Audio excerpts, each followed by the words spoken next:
What's up guys, it's Tom here and welcome to a brand new Alexander Isak to Liverpool transfer news update video, because Liverpool are having their new proposal ready to be submitted towards Newcastle United, worth around £125 million plus potentially add-ons included. The fee could go up to £135 million for Alexander Isak, which could be a British transfer record, transfer fee. As soon as Newcastle sign a striker, and they are in talks with Brentford to get the Johan Wissa deal over the line. Sorry about my voice, I was just attending my cousin's wedding yesterday evening, so I'm still, making this video for you guys, even though I got home at 4:30 a.m. and it was a great party. So the Alexander Isak situation is that David Ornstein also confirmed that Liverpool are going to go back for Alexander Isak next week, and potentially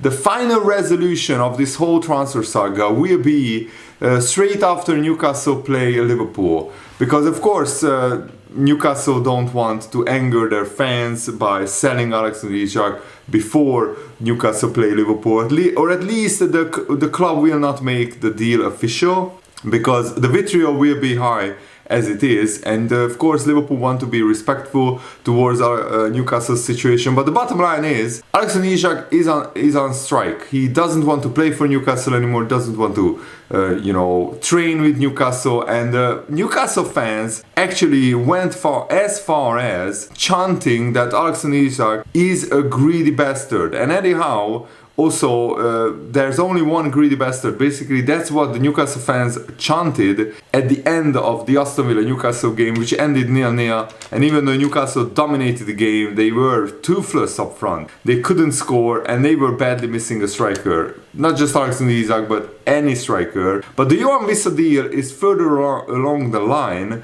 because Ouattara is going to be signed by Brentford from Bournemouth in the next few days. And after that transfer goes through, then Brentford will let Johan Wissa go to Newcastle. And Newcastle are keeping multiple irons in the fire. They are interested in Nicolas Jackson, but also recently it has emerged that the PSG striker Gonçalo Ramos is of interest to Newcastle United.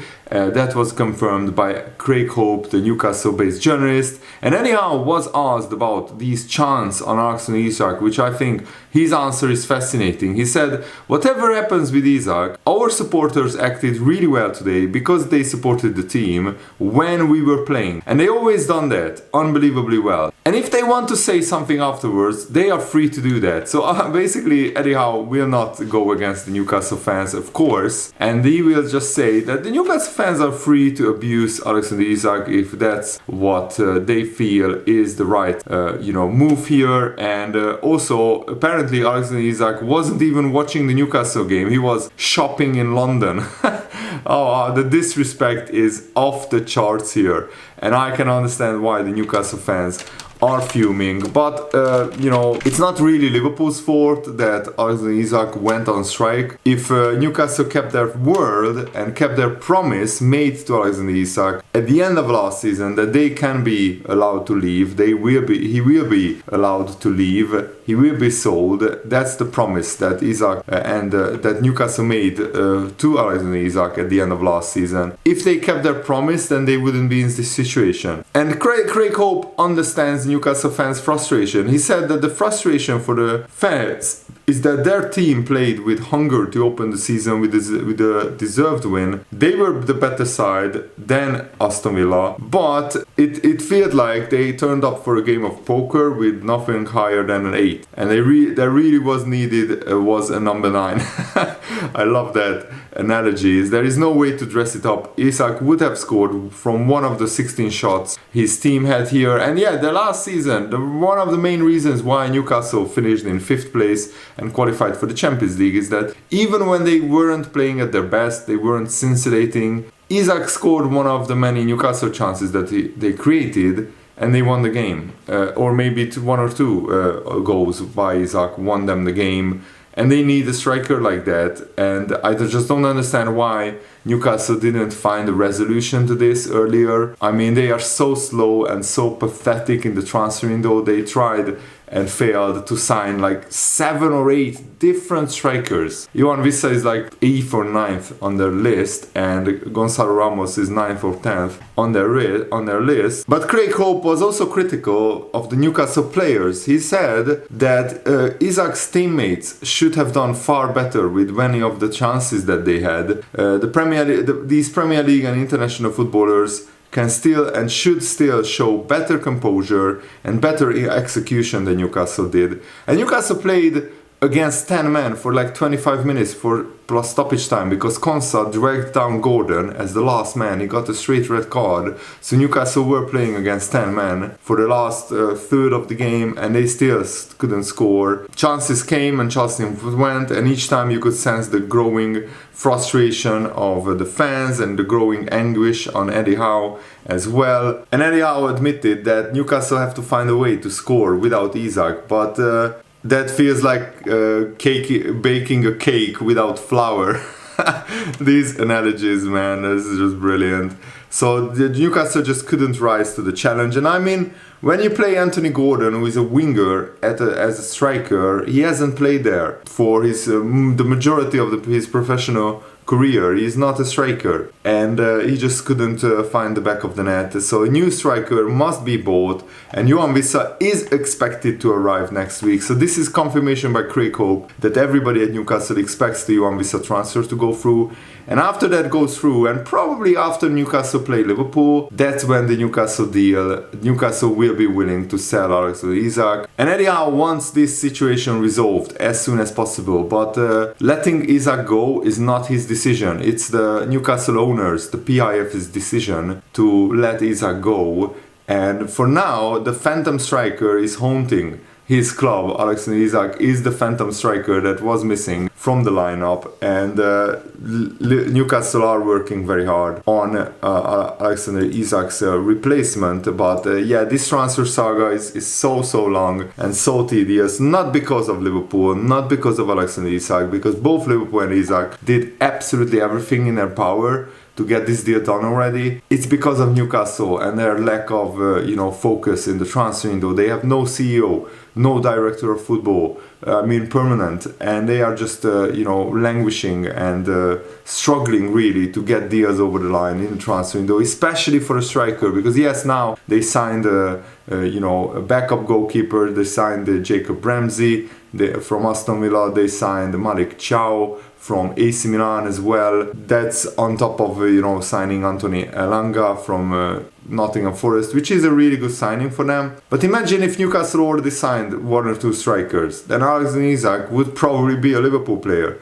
And because Isak is not a Liverpool player and will not be a Liverpool player probably even by the time the Newcastle-Liverpool game rolls on, Alexander Isak will have missed the full pre-season at Newcastle, so his match fitness will be lacking. So Isak will probably not start for Liverpool until after the international break, and even before the international break he might come on for the last 10, 20, 30 minutes, but his fitness will not be there, and that's will be a little bit of an issue for Liverpool. But with Federico Chiesa banging in that goal against Bournemouth, hopefully Liverpool can get past these Newcastle and Arsenal games. But yeah, having just Ekitike as our one striker is a problem, because Ekitike's match fitness is also not like 100% yet. He was always substituted after 60, 70 minutes by Arne Slot in the 2 games. And Van Dijk also said this about Liverpool being ambitious in the transfer market and on these new signings.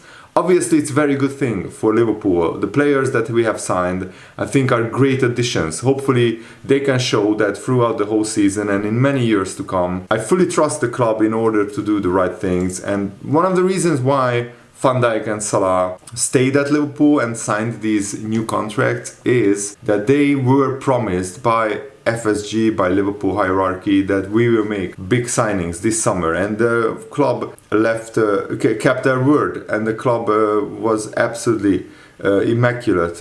Eddie Howe also said on Isak, we will see what happens in the coming days, but he said, we would like to have a resolution on this situation. We need that clarity. I'm not in control of it, but only one person is, and I've made my stance pretty clear. Today it looks like Marc Guéhi will play for Crystal Palace against Chelsea, but tomorrow many journalists confirmed that Crystal Palace and Liverpool will resume talks on Marc Guéhi, because Liverpool are still working on getting this deal over the line. There is still conversation ongoing with Crystal Palace and with the player side as well, because the agreement with the player is okay. Marc Guéhi was already agreed personal terms with Liverpool. He wants to join Liverpool. It's not, but if it's not now, it's going to be in the future. But now the deal is still on, according to Fabrizio Romano. So which is very, very encouraging. And also, what is encouraging to me is that Newcastle fans are now completely turned against Isak. They want Isak gone.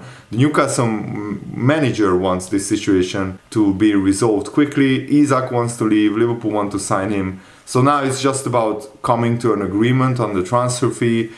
So surely, hopefully, it will happen in the next week or 2 weeks. Thankfully, there is still like 2 weeks left of the transfer window. Then Eddie Howe doesn't like this distraction. It's a difficult one, he said. It's news around us all the time. Players have managed to shut that out and perform, but we have to continue to do that, and we have to cope without the narrative against us. And also the situation around Chiesa, it looks like, has changed, because in June and July, Chiesa was ready to leave. But once Liverpool sold Darwin Núñez and Luis Diaz, Chiesa realized that this is a new challenge for him. If he stays for Liverpool, at Liverpool, he will play a lot more. And Liverpool's focus shifted towards the centre forward as well, not a winger. And at the moment, Chiesa resolved to stay and prove himself. And of course, a big offer can change everything. I don't see anybody offering big money for Chiesa, money that is worth